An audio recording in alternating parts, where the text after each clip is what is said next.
This is Radhika Gaur here और अभी हम यहाँ पे अपना सेशन नंबर 8 दैट इज लघुत्तम समापवर्तक के बारे में पढ़ने जा रहे हैं। इससे पहले वाले सेशन में हमने क्या पढ़ा था? हमने पढ़ा था जो हमारे महत्तम समापवर्तक हैं उनके बारे में, that is highest common factors के बारे में।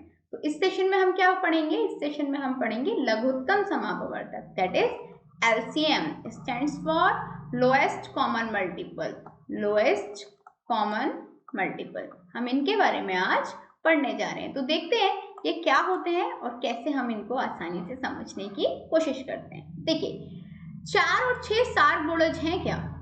आप बताइए कि 4 और 6 के जो सार गुणज हैं वो क्या हैं? दूसरी बात हमने देखा कि 4 के सार गुणज क्या होंगे? 12 होंगे, 24 होगा, 36 होगा। ये क्या है? 4 और 6 के सार गुणज है। सार गुणज का मतलब क्या हुआ? सार गुणज का मतलब हुआ जो 4 और 6 दोनों के गुणज में कॉमन आ जाएं। क्या आ जाएं? कॉमन आ जाएं। तो देखिए हमने ये चीज देखा कि जो 4 और 6 हैं उनके जैसे सार गुणज हैं, उसी तरीके से हम ये देखते हैं कि अब इनका सबसे छोटा गुणज कौन सा होगा? उनका सबसे छोटा गुणज कौन सा होगा? तो जो सबसे छोटा होगा उसी को बोलेंगे लघुत्तम। सिंपल सी बात है, छोटा, छोटे का मतलब क्या हुआ? छोटे का मतलब हुआ लघुत्तम। लघुत्तम मतलब लघु। क्लियर? तो इसी को हम क्या बोलते हैं? लघुत्तम समापवर्तक, मतलब lowest common multiple, lowest common multiple. Clear? तो सिंपल सी बात है, यह वह एक छोटी से छोटी संख्या है जो दोनों का गुणज हो। तो देखिए आप बहुत आसानी से ये चीज समझिए कि जो लघुत्तम समापवर्तक है यह वह छोटी से छोटी संख्या है जो दोनों का गुणज हो। क्लियर? तो 2 या 2 से अधिक दी हुई संख्याओं का लघुत्तम समापवर्त्य इन संख्याओं के सार गुणजों में से सबसे छोटा मतलब लघुत्तम गुणज होता है। ठीक है? और संक्षेप में हम इसे क्या बोलते हैं? LCM। ठीक है? और हिंदी में हम इसे बोल देते हैं लस। ठीक है?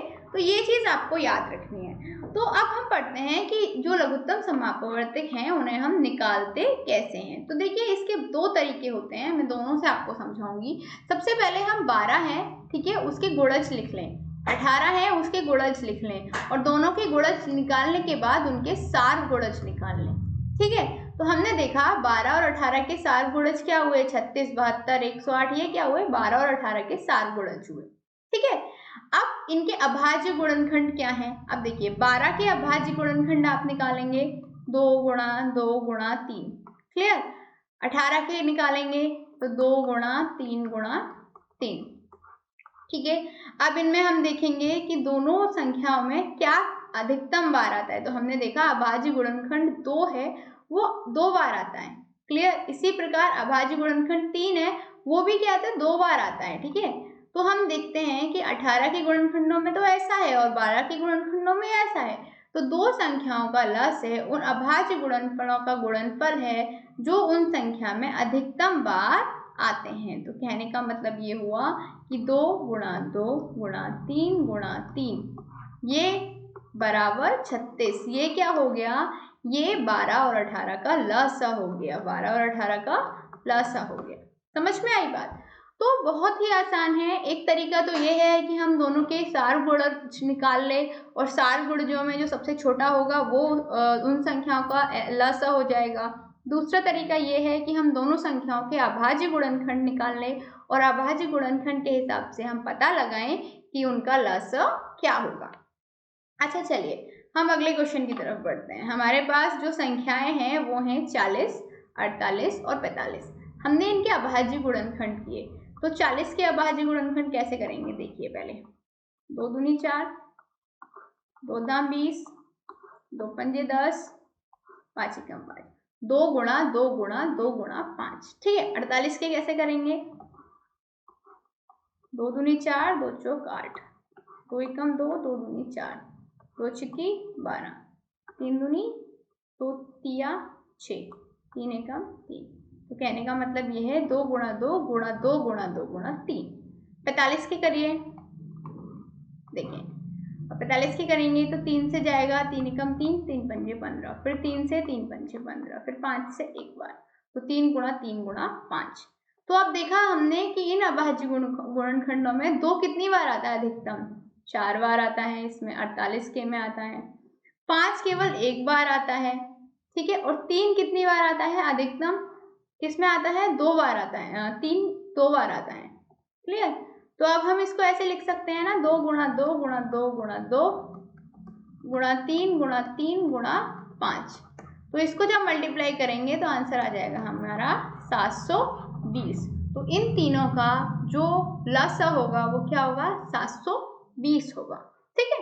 तो बहुत ही आसानी से हम ऐसे लसा ज्ञात कर सकते हैं। एक और तरीका है लसा को ज्ञात करने का, और ये तरीका जो होता है हमारा थोड़ा आसान तरीका रहता है। देखिए करते कैसे हैं, हम तीनों संख्याओं को एक साथ लिखते हैं, ठीक है। उसके बाद हम उनमें डिवाइड करना शुरू करते हैं। जैसे 2 में 20 का, देखिए मैं अलग से करके दिखाती हूँ। 20 25, 2 का भाग दिया, 2 से 10 बार जाएगा। इसमें 2 का भाग जाएगा नहीं तो ऐसे के ऐसे लिख देंगे। इसमें 2 का भाग 15 बार चला जाएगा। फिर अब फिर से 2 से देके देखिए, 2 से 5 बार जाएगा, इसमें जाएगा नहीं तो ऐसे के तैसे लिख देंगे, और इसको भी ऐसे ही लिख देंगे। अब इसको देखिए, हमें पता है कि 5 से यदि हम भाग करेंगे तो तीनों में चला जाएगा, तो 5 से 1 बार जाएगा, 5 से 5 बार जाएगा, 5 से 5 बार जाएगा, ठीक है। 5 से 3 बार जाएगा, ये गलत है यहाँ पे,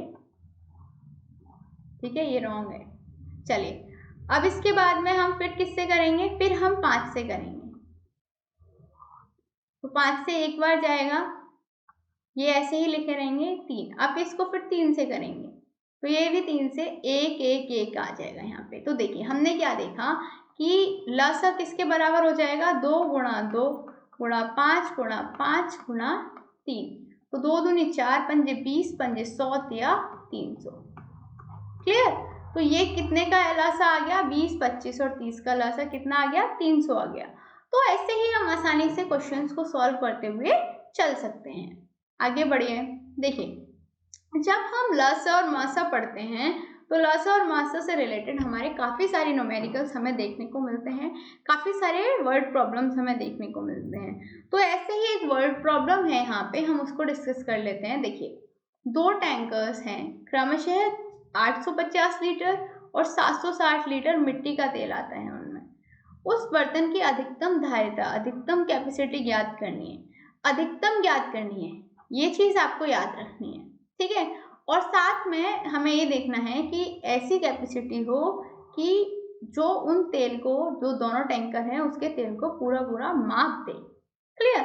तो देखिए बहुत आसान है कि हमें क्या निकालना पड़ेगा, हमें मासा की ज़रूरत होगी। किसकी होगी, मासा निकालने की ज़रूरत होगी। अधिकतम कैपेसिटी निकालनी है ना, तो अधिकतम का मतलब क्या हुआ, हाईएस्ट। हाईएस्ट का मतलब क्या हुआ कि मासा निकालना है, महत्तम समापवर्तक निकालना है। तो हम क्या करेंगे, 850 में, ठीक है, डिवाइड करेंगे 2 का, 425 आएगा। फिर 5 से अगेन डिवाइड करेंगे, फिर 5 से अगेन किया, फिर 17 से किया, तो मतलब हमें मिला 850 बराबर 2 गुणा 5 गुणा 5 गुणा 17, ठीक है। अब देखिए यहाँ पे 668 है, ठीक है।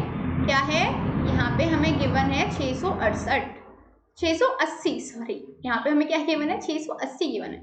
तो देखिए 2 का करेंगे 340 आएगा, फिर 2 से करेंगे, फिर 5 से करेंगे, फिर 17 से करेंगे, तो हमें मिल जाएगा 680 के अभाज्य गुणनखंड हमें इतने मिल गए, ठीक है। अब हम क्या करेंगे, हाईएस्ट कॉमन फैक्टर हमें निकालना था, HCF निकालना था।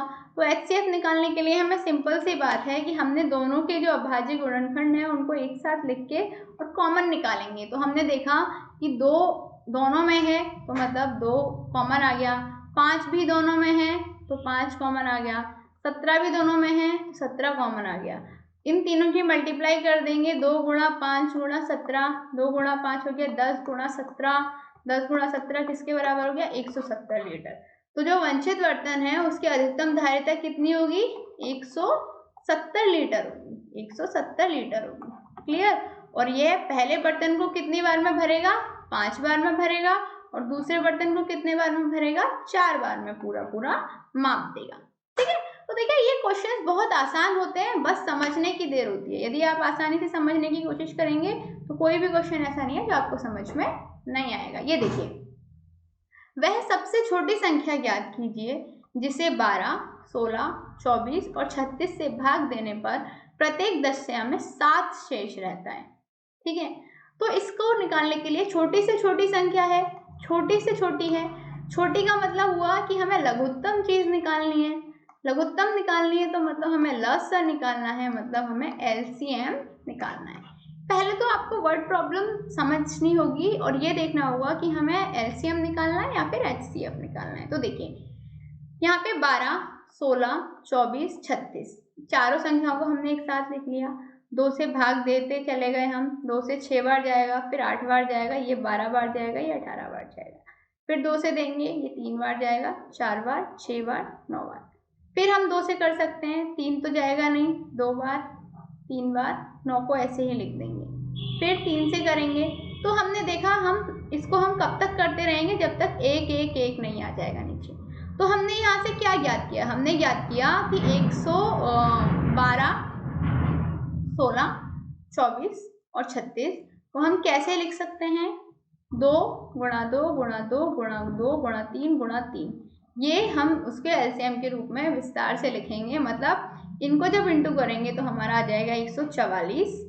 क्लियर, तो 144 वह छोटी संख्या है जिससे यदि हम इन किसी भी संख्या से भाग देंगे तो हर दशा में क्या बचेगा, 0 बचेगा। ठीक है, बट यहाँ पे हर दशा में 0 बचेगा। सवाल हमसे ये था कि हर दशा में कितना बचना चाहिए, हर दशा में 7 बचना चाहिए, 7 शेष रहना चाहिए। तो 7 शेष रहने के लिए हमें क्या करना पड़ेगा, हमें सिंपल सी बात है कि हमें उस संख्या में मतलब 144 में 7 को ऐड करना पड़ेगा। तो जब हम 144 में 7 को जोड़ देंगे तो 151 हमारा आंसर आ जाएगा। तो 151 हमारी ऐसी संख्या है जिसको यदि 12, 16, 24 और 36 से भाग देंगे तो प्रत्येक दशा में हमारा 7 ही शेष रहेगा। ठीक है, अच्छा अब एक दो हम एलसीएम और निकाल के मैं आपको समझा देती हूँ ताकि आपको आसानी हो जाए। जैसे देखिए 15, 30 और 40, इनका हम एलसीएम निकालेंगे तो कैसे निकालेंगे, देखिए 5 से 5 दिया 15, फिर 5 से कितने बार जाएगा, 5 6 30, तो 5 8 40, इसको हम 2 से कर सकते हैं, 2 तिया 6, 2 चौक 8, फिर 2 से कर सकते हैं, 2 दूनी 4, फिर 2 से कर सकते हैं, 2 एकम 2, फिर 3 से करेंगे और यहाँ पे 1 1 1 आ जाएगा। ठीक है, तो हमने देखा कि एलसीएम निकालेंगे तो क्या आएगा, 5 गुणा 2 गुणा 2 गुणा 2 गुणा 3, 5 दूनी 10, दूनी 20, दूनी 40 और तिया 120, तो 120 इनका एलसीएम हमारा आ जाएगा। क्लियर, एक और क्वेश्चन देखते हैं। देखिए 12, 16 और 20 हमें गिवन है, हमें 12 गिवन है, 16 गिवन है और 20 गिवन है। ठीक है, एक तरीका तो ये था कि हम इनके अलग अलग अभाज्य गुणनखंड निकाल लें, लेकिन ये तरीका लंबा पड़ जाता है, इसीलिए हम क्या करते हैं, सबको एक साथ लिखते हैं और भाग देना शुरू कर देते हैं। 2 छिक्की 12, 2 अट्ठे 16, उदाहरण 30, फिर 2 से करेंगे, 2 तिया 6, 2 चौक 8, 2 पंचे 10, फिर देखिए 2 से करिए, 3 को कुछ नहीं करेंगे, 2 दूनी 4, 5 को कुछ नहीं करेंगे, 3 को कुछ नहीं करेंगे, 2 एकम 2 5, फिर 3 से करेंगे और फिर हम 5 से कर देंगे। तो देखिए 1 1 1 आ गया यहाँ। तो अब हमने देखा कि इसका जो लसा है, इसका लासा है वो कितना होगा, 2 गुणा 2 गुणा 2 गुणा 2 गुणा 3 गुणा 5, 2 दूनी 4, दूनी 8, दूनी 16, 16 पंजे 80, 80 में 3 का मल्टीप्लाई करेंगे तो 240, तो इसका लासा कितना आ गया हमारा, 240 आ गया। ठीक है, छोटी छोटी कैलकुलेशंस होती हैं, आप यदि ध्यान से करेंगे तो कोई भी आपको प्रॉब्लम नहीं आएगी और आप आसानी से सवालों को हल कर पाएंगे। एक और क्वेश्चन देखिए, देखिए 24 है, 26 है, 12 है, करिए इसको, देखिए 2 एकम 2, 2 दूनी 4, 2 एकम 2, 2 तिया 6, 2 छिक्की 12, फिर 2 से, 2 छिक्की 12, 2 तिया 6, 2 तिया 6, 13, 3 एकम 3 और 13 से 1, 1, 1। तो ये इसका एलसीएम आ जाएगा 2 गुणा 2 गुणा 2 गुणा 3 गुणा 13। तो 2 दूनी 4, दूनी 8, 24, 24 गुणा 13। अब आप 24 और 13 का जो गुणा करेंगे, जो आंसर आएगा वो क्या होगा, वो 24, 26 और 12 का लसा होगा। ठीक है, तो ये आप निकाल लीजिएगा। क्लियर? अच्छा, तो बेसिकली यही चीज़ थी आज हमने यहाँ पे डिस्कस करी कि जो लघुत्तम समापवर्तक हैं दैट इज एलसीएम है, वो क्या होते हैं, कैसे हम उनको निकाल सकते हैं। हमने साथ साथ में ये भी देखा कि जो एचसीएफ है और एलसीएम है उनकी वर्ड प्रॉब्लम्स को कैसे सॉल्व किया जाता है, कैसे पहचाना जाता है कि सवाल में हमें एचसीएफ निकालना है या फिर एलसीएम निकालना है। तो यही कुछ चीज़ें हैं जो आपको समझते हुए आगे बढ़ना है। सिंपल सा और इजी सा कंसेप्ट है। यदि आप किसी भी संख्या के बारे में पढ़ेंगे, किसी भी संख्या के बारे में आपको महत्तम समापवर्तक या लघुत्तम समापवर्तक आपको उनके बारे में निकालना है, तो आपको सबसे पहले उन संख्या का अभाज्य गुणनखंड निकालना होगा। और अभाज्य गुणनखंड निकालने के बाद में आपको सिंपल से स्टेप फॉलो करने हैं और आपका आंसर आपके पास हो जाएगा। तो यही है जो हमारा लघुत्तम समापवर्तक के बारे में मुझे आपको सिखाना था। उम्मीद करती हूँ आपको बहुत अच्छे से समझ में आ चुका होगा। मिलते हैं अगले सेशन में, तब तक के लिए शुक्रिया एंड गुड बाय।